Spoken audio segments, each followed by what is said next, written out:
सभी अतिथियों का मेरी फाउंडेशन की ओर से, डॉक्टर सलाउद्दीन चौधरी फाउंडेशन की ओर से अभिनंदन करता हूं, स्वागत करता हूं। इस कार्यक्रम में पधारे जिले के सभी सम्मानित बुजुर्गों, युवा साथियों, मेरी बहनों, बेटियों और हमारे फाउंडेशन के तमाम साथियों, विशेष रूप से मीडिया के सभी साथियों का अभिनंदन, स्वागत। मैं पर्ची हाथ में इसलिए लाया हूं कि कुछ मुद्दे थे तो मैंने कहा बात रखूंगा मैं। आज एसपी साहब ने एक बड़ी टैगलाइन कह दी कि चाय पिलाने वाली बात, वो आज अपने को सबको पिछले कई दिनों में जो हंस नहीं पा रहे थे, हम लगातार इस बात पे हंसेंगे। महावीर जी कौन से? चाय वाले।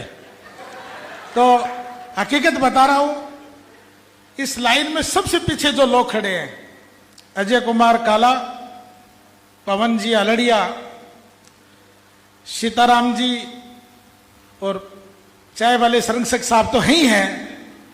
इन लोगों का मोटिवेशन, हकीकत बात है कि एमडी भाई, एक लाइब्रेरी की आवश्यकता है, हॉस्टल बहुत अच्छा बना हुआ है, 40 के करीब लड़कियां पढ़ रही है और वो लड़कियां सारी झुंझुनू जिले की नहीं है। मैं एक दिन आकर गया था, कोई नागौर की है, कोई हनुमानगढ़ की है, कोई चूरू की है, कोई अलवर की है, कोई भरतपुर की है। ऐसा भी नहीं है कि हमारे डिस्ट्रिक्ट की बच्चियां पढ़ रही है और बहुत नॉमिनल चार्जेस पे यहाँ हॉस्टल में रहती है और सारी तमाम सुविधाएं उनको मिली है। मैं उन लोगों का शुक्रगुजार हूं जिन्होंने इतना बड़ा साम्राज्य खड़ा करवा के दिया।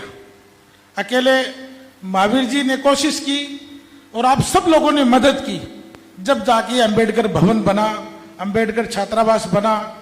आज इसके अंदर जिस हॉल में हम बैठे हैं उसके अलावा एक हॉल और भी है, बाबा साहब की बड़ी प्रतिमा लगी हुई है। तो ये काम चलते रहते हैं। मुझे लाइब्रेरी के लिए नहीं, मैं तो जिले के जितने काम होते हैं, और मैं जिस परिवार में मेरा जन्म हुआ है, मैंने कभी जाति और धर्म की बात नहीं की। मेरा सभी से, सर्व समाज से निवेदन करता हूं कि मेरे और मेरे लायक, परिवार के लायक, जहां भी कोई सामाजिक काम की जरूरत हो, मुझे आप कभी भी याद करें, मैं हाजिर रहूंगा। पिछली 6 सितंबर 2020 को मेरे पिताजी की डेथ हो गई थी, इसी कोविड काल के अंदर। तो मेरे परिवार ने एक निर्णय लिया था कि मेरे फादर डॉक्टर थे और हम तीनों भाई जो हैं वो इस फार्मा लाइन में तो हैं, लेकिन डॉक्टर कोई नहीं है।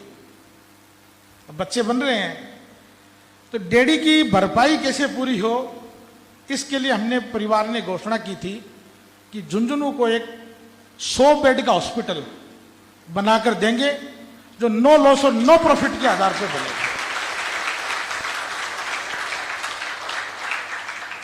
डैडी की प्रथम पुण्यतिथि पर एक बड़ा आयोजन किया हमने 6 सितंबर 2021 को, और हमने घोषणा की। उस दिन उसका शिलान्यास भी करवाया। सीएम साहब का आने का कार्यक्रम था, लेकिन 28 अगस्त को उनको हार्ट पेन हो गया था और नहीं आ सके। सभी सम्मानित अतिथि जिले के मौजूद थे उस दिन, और आप सभी लोग भी, काफ़ी लोग मुझे दिख रहे हैं जो उस प्रोग्राम में थे। हमारी कोशिश है कि चूरू रोड पे वो हॉस्पिटल बन रहा है, 35 बीघा लैंड है। उस 35 बीघा लैंड में तमाम थेरेपियां हो, 100 बेड का हॉस्पिटल हो, जितनी कागजी कार्रवाई के काम थे, लेवलिंग के काम थे, 90B के काम थे, 90A के काम थे, बिजली के कनेक्शन का काम था, जिन कॉन्ट्रैक्टर को काम देना था वो देना था, वो सब दे दिया। इंशाल्लाह कोशिश करेंगे कि 6 सितंबर 2023 को उसका उद्घाटन करें। ये कोशिश हमारी रहेगी कि हम जितना जल्दी उसको बनाएं वो बनाएं, बाकी ईश्वर के हाथ में है, कोशिश कर रहे हैं, बन जाएगा। आरपी सिंह जी के बारे में मुझे कुछ ज़्यादा बताने की जरूरत नहीं है।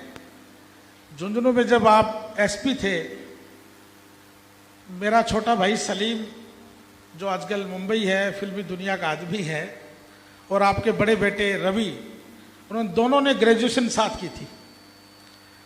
तो अभी मैंने 2-4 दिन पहले फैमिली के ग्रुप में महावीर जी की फोटो भेज दी।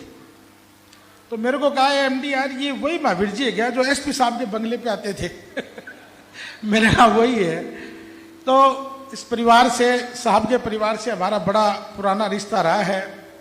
और साहब ने अभी एक बात रखी है कि आपने बहुत अच्छा लाइब्रेरी बनाई है, सारी सुविधाएं की है, और 2-2 टन की 2 एसियां लगी है, तो बिजली का खर्चा बहुत है। साहब आपकी बात का सम्मान करता हूं। आज हमने इनॉग्रेशन 5 जून को किया है। अगली 5 जून 2023 तक इसका जितना बिजली का बिल है वो फाउंडेशन देगा, वो फाउंडेशन देगा। आपका आदेश हमारे लिए शर्माते हैं, आपको कभी भी शिकायत का मौका नहीं मिलेगा। और महावीर जी से भी मेरा निवेदन है कि हॉस्टल की बच्चियां तो पढ़ती है, अगर और भी समाज की बच्चियां पढ़ने के लिए आए तो 24x7 इस हॉस्टल को चलाएं। तमाम सुविधाएं मेरे और मेरे परिवार की तरफ से आपको मिलेगी। इस मंच से मैं एक बार पुनः आप सभी का अभिनंदन करूंगा और विशेष रूप से मेरी टीम का अभिनंदन करूंगा, स्वागत करूंगा कि जब भी कोई ओकेजन होता है तो वो सारे इकट्ठे हो जाते हैं। आज मैं जिस समाज से आता हूं, मैं तो आप लोगों को आइडियल मानता हूं कि मेरी कौम में कोई बाबा साहब का जन्म नहीं हुआ। न हमें राजनीति में रिजर्वेशन है, न हमें जमीन में रिजर्वेशन है, और न हमें एजुकेशन में रिजर्वेशन है। तो आज हम कहाँ हैं और आप कहाँ हैं? मैं किसी जाति विशेष की बात नहीं कर रहा हूं, मैं इसलिए बात कर रहा हूं कि शिक्षा के बगैर हम अधूरे हैं।